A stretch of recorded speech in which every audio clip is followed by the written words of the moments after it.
Hi guys, welcome back to అమ్మ చేతి అమృతాలు. ఈరోజు రెసిపీ ఏంటంటే బఠానీలు పకోడీ. చాలా ఈజీగా టేస్టీగా ప్రిపేర్ చేసుకోవచ్చు. ఖచ్చితంగా ట్రై చేయండి. ఎలా ప్రిపేర్ చేసుకోవాలి వీడియోలో చూద్దాం. ఫస్ట్ మనకి కావాల్సిన ఇంగ్రీడియంట్స్: ఉప్పు, కట్ చేసి ఉంచుకున్న ఉల్లిపాయ ముక్కలు,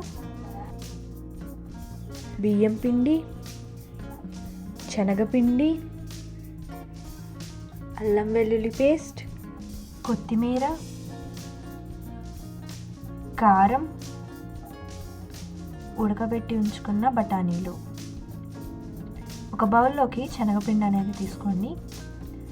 దాంట్లోకి 3 టేబుల్ స్పూన్స్ బియ్యం పిండి వేసుకుంటున్నాను. తగినంత ఉప్పు, తగినంత కారం, అల్లం వెల్లుల్లి పేస్ట్, కొత్తిమీర, ఉల్లిపాయలు వేసుకొని బాగా కలిసినట్టు ఒకసారి కలుపుకోండి. కలుపుకున్న తర్వాత దీంట్లోకి కొద్దిగా వాటర్ వేస్తూ కలుపుకోవాలి. ఈ విధంగా కలుపుకోవాలి. దీంట్లోకి బేకింగ్ సోడా వేసుకోండి.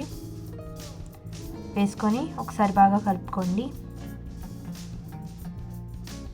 దాని తర్వాత ఉడకబెట్టి ఉంచుకున్న బఠానీలు వేసుకొని బాగా కలుపుకోవాలి. బాగా మిక్స్ అయినట్టు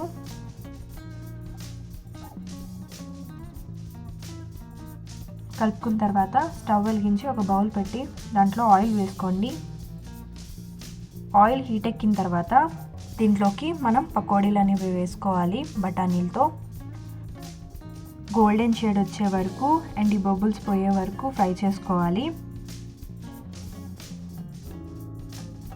ఈ విధంగా గోల్డెన్ షేడ్ వచ్చే వరకు ఫ్రై చేసుకున్న తర్వాత మనం పక్కకు తీసేసుకోవడమే. అన్నీ ఈ విధంగా ఫ్రై చేసుకొని పక్క తీసుకోండి. దాని తర్వాత మన టేస్టీ బఠానీలు పకోడీ అనేది రెడీ అయిపోతుంది. చూసారు కదా, చాలా ఈజీగా టేస్టీగా ఇంట్లోనే ప్రిపేర్ చేసుకోవచ్చు. ఖచ్చితంగా ట్రై చేయండి. ఈ వీడియో మీకు ఎలా అనిపించిందో కామెంట్ బాక్స్లో కామెంట్ చేయండి. అండ్ ఫర్ మోర్ వీడియోస్కి సబ్స్క్రైబ్.